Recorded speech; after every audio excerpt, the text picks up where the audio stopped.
Guys देख, आप लोगों ने अगर आज के रॉ के हाईलाइट नहीं देखे तो मैं बता दूं। देखो, रॉ की शुरुआत करी हमारी इयो स्काई ने। इयो स्काई को जो है रकेल रोड्रिगेज जजमेंट डे अच्छे से मार रही थी, धो रही थी, पर सेव करने आई रिया रिप्ली।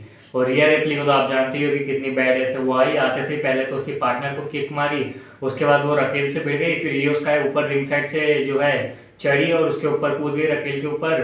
उसके बाद रिया रिप्ली ने जो खतरनाक मुंह पे किक मारी, उसको कर दिया रकेल को बाहर। रकेल बाहर बैठी हुई, मतलब पड़ी हुई है, वो उसकी पार्टनर के साथ ऊपर ही उसका। रिया रिप्ली, भाई मजा आ गया। मतलब रिया रिप्ली जब भी आती ना, मजा तो आ ही जाता है।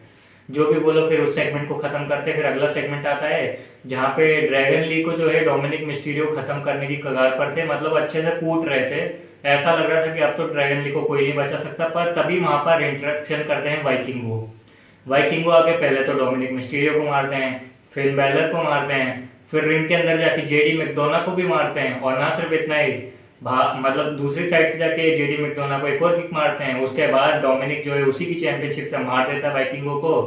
फिर क्या है यार, दुख ही दुख। फिर वाइकिंगो को तीनों जने मिलकर मारते हैं अच्छे से। उसके पहले ड्रैगन ली को मारा उनने, फिर वाइकिंगो के ऊपर फ्रॉग स्प्लैश मारा।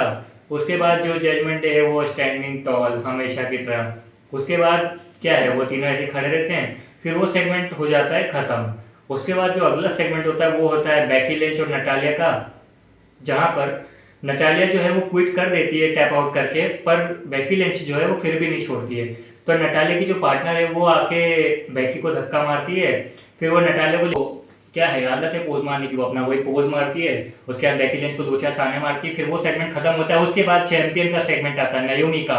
जैसा कि आप लोगों को पता है, अभी वॉट्स योर स्टोरी में नायोमी और जिमी उसो आए थे और उन लोगों ने करी थी एक मेजर अनाउंसमेंट। पता है क्या? यस, और वो अनाउंसमेंट थी that we have a baby on board. मतलब जिमी उसो की पत्नी जो नायोमी है वो है प्रेग्नेंट। और ये खबर देती है नायोमी और बड़ी खुशी होती है। ये सब देख के फैंस बहुत खुश हो जाते हैं, जिमी उसो भी खुश हो जाते हैं।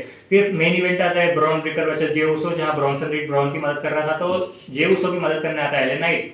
एलन नाइट अच्छे से धोता है, पर पीछे से सेथ रॉलिंस आ जाता है यार। सेथ रॉलिंस आके जो है एलन नाइट को धोने लगता है, धो भी देता है। उसके बाद वो रिंग के अंदर जाके जे उसो को पेडिग्री मारता है। फिर ब्रॉन ब्रेकर को उठाता है अंदर, रेफरी को उठाने जाता है, पर सीएम पंक कहाँ मारने वाला है। सीएम पंक एंट्री मार देता है, वो आके सेथ रॉलिंस को धोने लगता है। सेथ रॉलिंस जो है रिंग के अंदर भाग जाता है। सीएम पंक जो है वो बोलता है तू क्या बच जाएगा मेरे से। वो रिंग साइड खड़े हो जाता है, पीछे से एलन नाइट भी आ जाता है। वो दोनों मिलकर फिर सेथ रॉलिंस को धोने लग जाते हैं, जाहिर सी बात है।